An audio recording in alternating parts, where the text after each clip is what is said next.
Ahora sí, la entrevista del Telematutino 11, gente importante a tratar temas importantes. Nos acompaña el doctor Héctor Guerrero Heredia, psiquiatra, especialista en neurociencias y más que todo un gran amigo y casi un colaborador, un gran comunicador. Tiene un programa, La Receta de la Z, que es creo que el programa de mayor audiencia en la República Dominicana, siendo un programa de especialidades. Buenos días, Héctor, un placer. Muchísimas gracias. Buenos días, Ramón. Yo espero que ya los próximos programas lo hagamos en cabina, ¿eh? Oye, sí, yo comentaba al inicio, no sé si me escuchaste, que el último programa en vivo lo hicimos contigo un viernes. Wow. Y ese mismo día todos los canales cerraron los estudios. Es decir, así que es. Tú fuiste el que cerraste, yo espero que cuando abramos seas tú el que abra. Héctor Guerrero Heredia, vamos a hablar de psiquiatría, pero vamos a hablar de la pandemia, que es obligado. La forma como el gobierno ha manejado esta pandemia desde el punto de vista sanitario, desde el punto de vista mediático, el tema de los boletines, la información. Ayer yo vi una noticia que me puso los pelos de punta cuando escuché del director de epidemiología que los casos que se dan positivos van a los boletines 3 días después y los casos de los muertos van 15 días después por un protocolo de que solamente hay 32 médicos trabajando en eso. Adelante, Héctor Guerrero. Mira, fíjate algo, Ramón. Tú estás llamando al psiquiatra para que te hable de tecnicismos sobre el COVID y lo que es la parte biológica del COVID. Y esto es muy importante que la gente lo entienda, porque nosotros hemos tenido 3 grandes etapas con respecto al COVID. Número 1, la primera etapa del shock. Yo recuerdo ese último programa que hicimos tú y yo en cabina, donde decíamos eso mismo, que esto se va a cerrar. Pero justamente esa es la reacción normal, típica, y que pasó en el mundo entero. Este primer mes de COVID, que fue entre el 18 de marzo a mediados de abril, ¿qué nos dio a nosotros, Ramón? Nos dio una experiencia, nos dio una casuística, nos dio una idea de lo que va a pasar el COVID, ¿dónde? En República Dominicana. Yo recuerdo que en esa época, en ese momento, nuestra posición, nos acusaron inclusive, Ramón, de alarmistas, porque en esa época nosotros hablábamos de cuarentena total, nosotros hablábamos de cuarentena focalizada, nosotros hablábamos de la militarización de la sanidad dominicana, que era una necesidad básica en ese momento. ¿Por qué? Porque nos estábamos enfrentando a algo que no conocíamos, porque nos estábamos enfrentando a una pandemia que no sabíamos el grado de agresividad que iba a tener en la República Dominicana. Pero eso no se hizo. Se hizo inclusive todo lo contrario. Ahí está el famoso caso de la señora de San Francisco de Macorís, que tuviste cómo terminó. Pero bueno, llega abril y nosotros notamos, acuérdate que mi perspectiva es la perspectiva biopsicosocial de la pandemia. Biológica, que es todo lo que tiene que ver con el virus y la medicina y el tratamiento y cuidado intensivo, pero la parte psicosocial comienza a tener una predominancia en la realidad del dominicano. Me estoy refiriendo a los meses al mes de abril, Semana Santa y posiblemente principios del mes de mayo. ¿Qué sucede? Nos damos cuenta que la prioridad del Estado deja de ser posiblemente las cuarentenas completas, los cierres completos y una serie de medidas que se debieron haber tomado, como era el hecho de hacer pruebas masivas.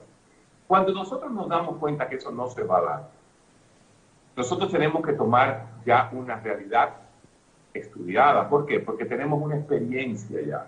Tenemos un mes y pico con el virus y hemos aprendido mucho. Por ejemplo, ¿qué hemos aprendido?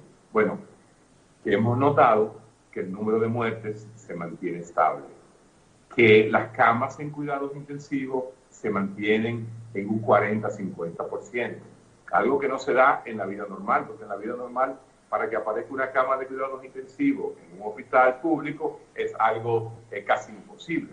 Pero bueno, como estamos solo trabajando y priorizando el virus, hay camas suficientes. No hay tanta gente grave como se esperaba. Y ahí viene el primer por qué. ¿Por qué está pasando esto, Ramón?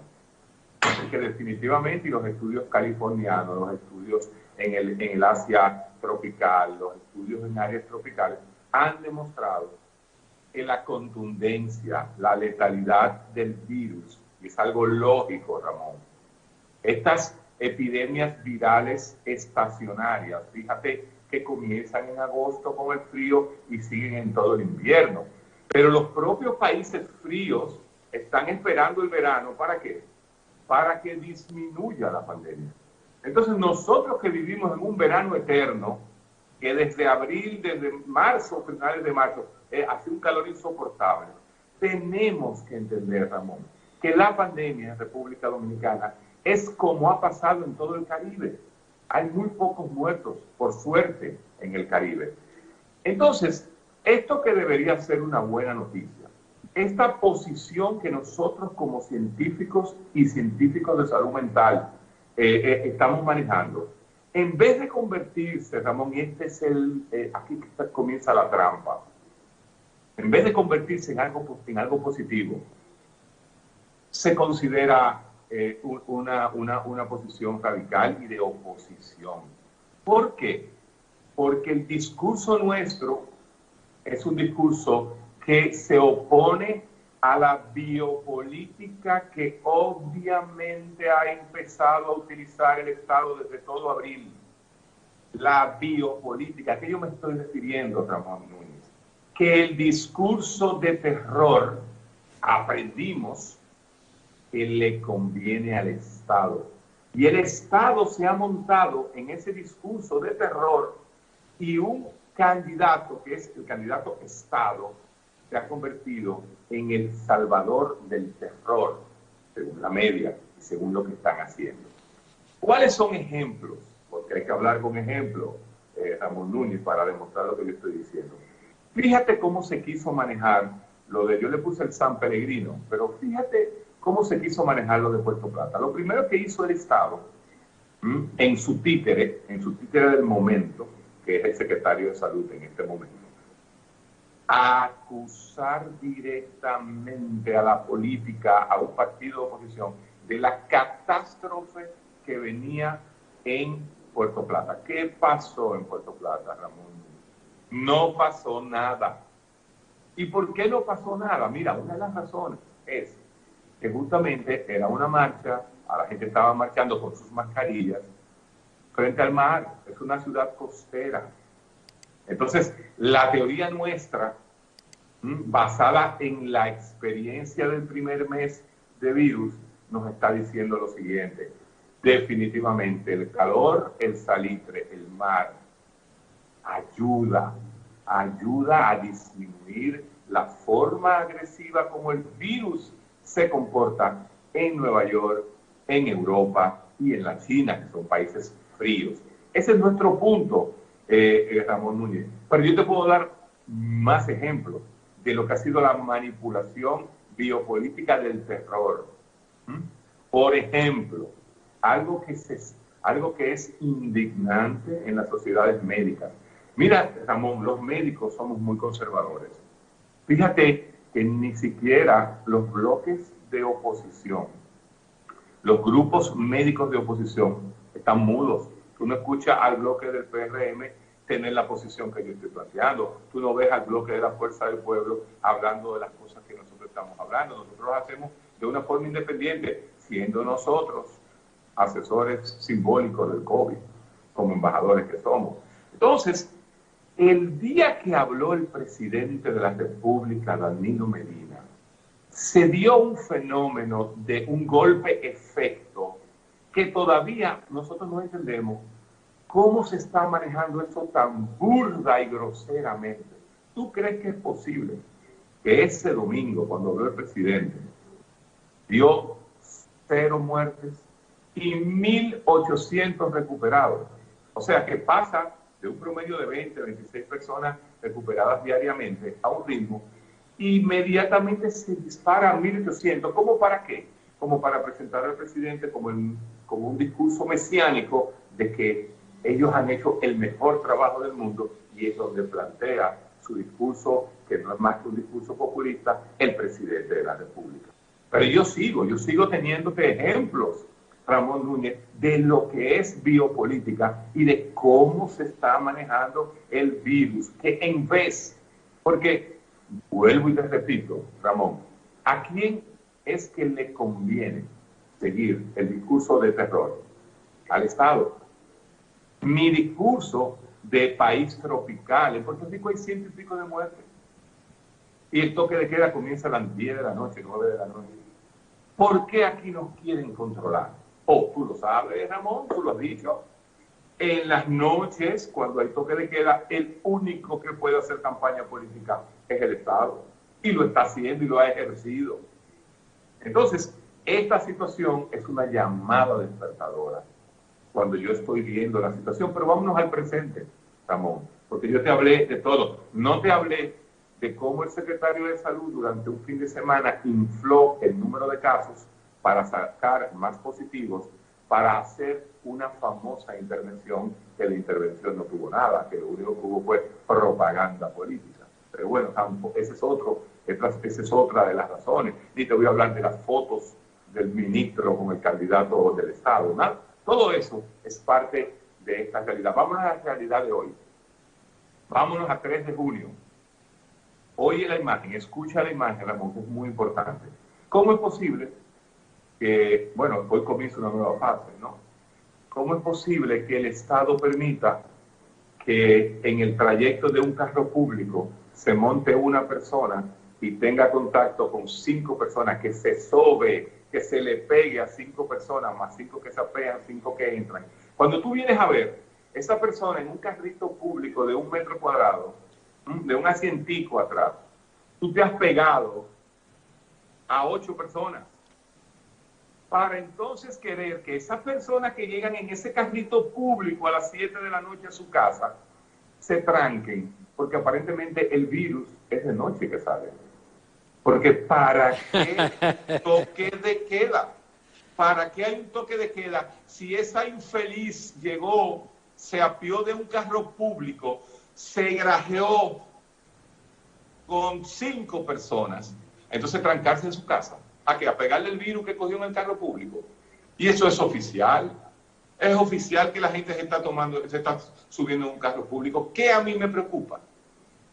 La única parte de nuestra ciudad que se parece a Nueva York, como diría tu amigo Leonel Fernández. ¿Cuál es la única parte de la ciudad que se parece a Nueva York? El metro. El metro, porque el metro necesita aire acondicionado. Entonces, el metro debe ser el foco más cuidado del Estado para evitar la pandemia, algún tipo de brote extra. ¿Por qué? Porque ahí el virus se concentra, ahí el virus tiene aire acondicionado, es más frío y puede propagarse más fácil. Pero tú no ves unas restricciones y militares y gente entregando mascarilla en el metro, porque quizás, de cierta forma, este terror necesita tener más víctimas. Un ejemplo, esto ya es biopolítica. Justamente, Héctor, justamente, yo te tengo esa pregunta, porque ayer yo tuve como invitado a Bautista Rojas Gómez, que es médico, y él decía que por esa manipulación de las cifras, ellos temen que cercano a las elecciones aumente el número de pruebas. Y lógicamente, si tú aumentas el número de pruebas, si tú haces 5.000 pruebas, te van a salir 1.000 infectados. Entonces, de repente tú vas a tener un número de infectados grandísimo y quizás de muertos, y entonces la gente va a tener miedo de ir a votar. Qué bueno. Entonces tenga la capacidad de movilizar más gente, que es el Estado, es el que puede pescar en río revuelto. Eso lo dijo ya ayer Bautista Rojas Gómez. Qué bueno que el exministro de Salud, el cual lo enchismearon conmigo toda la vida de la Z, no somos amigos definitivamente, él me corta los ojos. Qué bueno que Bautista Rojas, con la experiencia que tiene, qué bueno, haya comenzado hoy a decir lo que yo tengo 1 mes y 15 días diciendo. Tengo 1 mes planteando y me tuve que esperar porque yo necesitaba evidencia científica empiria, necesitaba experiencia. La experiencia me la dio el primer mes del virus, de la forma de contagio del virus. Yo tengo gente, microbiólogos, amigos míos y epidemiólogos de nuestra universidad donde estudiamos allá en Connecticut, en la Universidad de Yale, que me decían, yo me quiero ir para tu país, para la playa, porque allá las cosas son muy diferentes al frío. Pero yo tuve que esperar. Entonces, esto yo tengo un mes y medio diciendo, qué bueno escuchar que ya personas con el nivel, no que lo diga yo, sino que lo diga un exministro, es muy importante. Pero yo también quisiera escuchar a la oposición del PRM hablando de esto. ¿Por qué? ¿Por qué? Porque esto es la realidad real. Para que me den una razón, yo quisiera escuchar. Es más, yo pido que se dé una sola razón para que me expliquen el toque de queda. Porque cerrar los colmados, prohibir las discotecas y cerrar todos los negocios en la noche no necesita un toque de queda. Ahora, el toque de queda tiene un matiz biopolítico de control y terror que se está usando políticamente. Entonces, ahí es donde viene el cuidadito que estamos en democracia y, por desgracia, la República Dominicana le toma esta pandemia, Poncho, con un proceso electoral, que llevamos 3 strikes. 3 strikes llevamos. El primer strike fue la que se suspendió, el segundo strike fue la que hubo y el tercer strike fue el 16 de mayo, que eso se votó. O sea, ya van 2 elecciones que se posponen. Y hemos querido alargar y llevamos las elecciones a julio y todavía hay un esfuerzo estatal por querer extender la realidad de marzo, la realidad de abril, a julio. Eso es lo peligroso y lo importante que se tiene que trabajar. No podemos... Y eso es, Héctor, y eso que tú no hablas, tú estás hablando del punto de vista del manejo biopolítico, pero y el manejo económico, el uso desmedido de los recursos del Estado a favor del candidato, el candidato sustituyendo funciones estatales. Fíjate que en su discurso él habla, no, yo salí de una vez repartiendo mascarillas y esto y esto. Así, y como tú dices, repartiendo cosas de noche. Mira, el discurso biopolítico del candidato a Estado ha sido tan burdo y ha estado en las 3 etapas. Fíjate que en esa primera etapa todo el mundo aceptó la cuarentena, todo el mundo aceptó el toque de queda. Los políticos se quedaron callados y dijeron, no, hay que hacerlo. ¿Por qué? Porque no lo conocemos. ¿Entiendes? Pero en esa época fue que se hizo un show con un avioncito a buscar 4 cajas de mascarillas de 100 pesos. Y un show gigantesco se hizo con eso. Entonces, realmente uno está viendo y dice, caramba. Y yo escuchaba esta mañana en el programa de Bucci, a este señor, se me fue el nombre ahora, que trabaja mucho política internacional, con el mismo discurso nuestro postmoderno, el mismo discurso de que ya no hay hechos, lo que hay son interpretaciones de los hechos. Él le llamaba narrativa de los hechos, con respecto a Donald Trump. Entonces, este es un momento, yo como psiquiatra, que digo, pero nosotros tenemos que pensar mucho, porque si los Estados Unidos tienen situaciones y escogen presidentes como Brasil y otros países, señores, nosotros tenemos que pensar mucho lo que vamos a hacer el 5 de julio, porque nosotros no podemos votar ni por emociones, ni por presión, ni por fábulas estatales. Tú decías ahorita que 100.000 casas era algo imposible. 100.000 casas no pueden hacer los americanos en el Valle, en California. Y aquí lo van a hacer, 100.000 casas. Prefabricada. No. Entonces, estamos hablando de que la situación se está poniendo difícil, porque yo te hablé ahorita del biopsicosocial, ya tú llegaste al otro punto. Cuando yo te dije, vamos a hablar de la hora, y te hice la imagen del carro público, por suerte que hoy comienzan las guaguas. Cuando yo digo por suerte, es porque ahí uno puede tener un poquito más de control y la gente puede ir un poquito más espaciada. Pero la realidad real, la que yo estoy viviendo a diario, porque yo no he cerrado un solo día de trabajar como psiquiatra, la realidad real es que la gente se está queriendo matar, está deprimida y ansiosa, no por el COVID ya, es por el problema económico. Entonces, el post-COVID, lo que viene después del COVID es lo que verdaderamente va a ser una calamidad desde el punto de vista de salud mental. La cantidad de gente desesperada desde el punto de vista económico es muy fuerte. Y cuando nosotros tomamos el discurso de que en los países tropicales, ¿tú sabes quiénes van a empezar el discurso del trópico? No va a ser el Estado. ¿Tú sabes quién lo va a tomar? Rainieri. Porque el turismo necesita reactivarse. Y la mejor comprobación científica y la mejor propaganda que podemos hacer nosotros para reactivar nuestro turismo es que en el Caribe tú estás más protegido. Oye, esa dinámica, eso viene. En el Caribe tú estás más protegido. Hámele una prueba a la gente que venga de Europa y vuelven a llenar a los hoteles, Ramón. El ministro de Turismo, un hombre inteligentísimo, siempre hemos estado en espacios opuestos así, pero es un tipo que es brillante. Él lo dijo. ¿Qué dijo el ministro? Claro, sin romper la retórica y el discurso hegemónico de terror. Él dijo, nosotros estamos preparados para abrir en cualquier momento. ¿Qué le quiso decir? Ustedes están preparados. Eso significa que tenemos la forma de traer turistas hoy y que no se infecten. Pues nosotros estamos bien como país. Y entonces, ¿y el discurso de terror? Lo que pasa es que hay que manejarse entre la hora de COVID y la hora de elecciones. Pero la realidad real es que definitivamente la experiencia que hemos tenido con el COVID en el trópico es menos agresiva que en los países fríos. Eso es una realidad.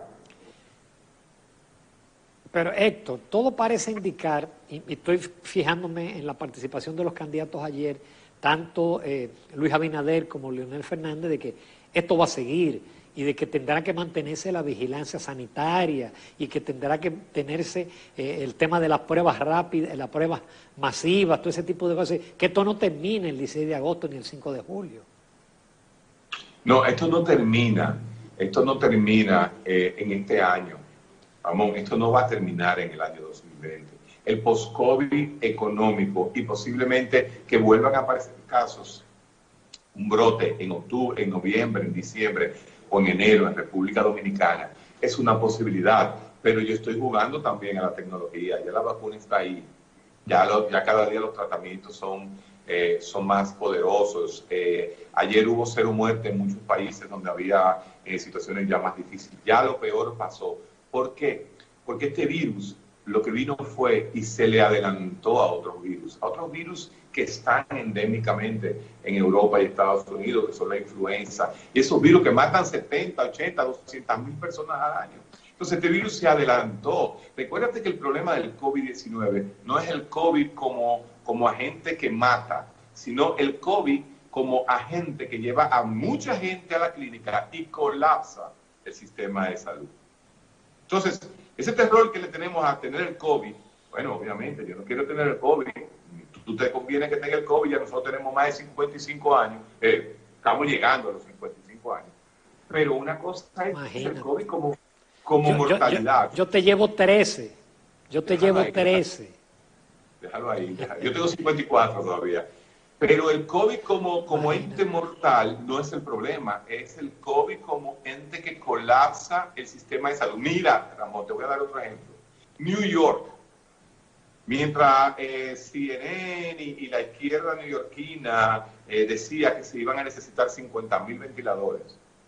Fíjate cómo también el discurso biopolítico se da en Estados Unidos. Donald Trump, que no es nada de mi agrado, ¿no? Pero bueno, le dijo, bueno, le mandó un barco con 1,000 camas. ¿Tú sabes cuántas camas se usaron de esas 1,000? Creo que 40. Ni siquiera en New York City, luego de lo que pasó, y usted ha visto lo que ha sido el COVID en Nueva York y las muertes que provocó, nunca se llenaron los ventiladores que tenían. O sea, no se necesitaron los famosos 30,000 ventiladores extra. Al revés, ya los americanos están regalándole ventiladores a otros países, le mandaron a El Salvador y ese tipo de cosas. Entonces, la realidad real es que tenemos una primera pandemia hiperinformada, una pandemia que está en la media, que todo el mundo tiene acceso a hiperinformación, a información inflada, a información tergiversada, donde solamente se ha querido en República Dominicana tocar la parte más de miedo, la parte más de terror. Cuando yo digo esto, entonces me dicen irresponsable, pero no se recuerdan que yo era el alarmista hace 3 meses. Como programa, como tú lo dices, y te agradezco siempre el reconocimiento que tú le haces, Ramón Núñez, a la receta médica de la Z. Nosotros como un programa con 17 años en la radio dominicana diariamente informando, como tú dices, de salud. Nosotros hablábamos aquí de cuarentena total en un país tercermundista que debería ser específica en lugares adecuados, de militarizar la salud. Eso lo decía yo. ¿Y qué me decían en ese momento? Alarmista. Por eso fue que no se dio lo de la señora de San Francisco de Macorís. Mira el costo que tuvo en San Francisco de Macorís. Un pequeñito detalle, Ramón. San Francisco de Macorís fue el brote más fuerte que ha tenido el país. ¿Verdad que sí? Recuérdate de un detalle. San Francisco de Macorís no tiene playa. San Francisco de Macorís es un clima más fresco, sin salitre, sin mar. Qué coincidencia, ¿no?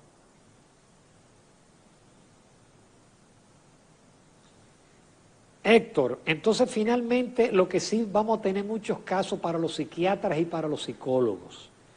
Lo tenemos. Con el post-COVID. Lo tenemos. Ya lo tiene.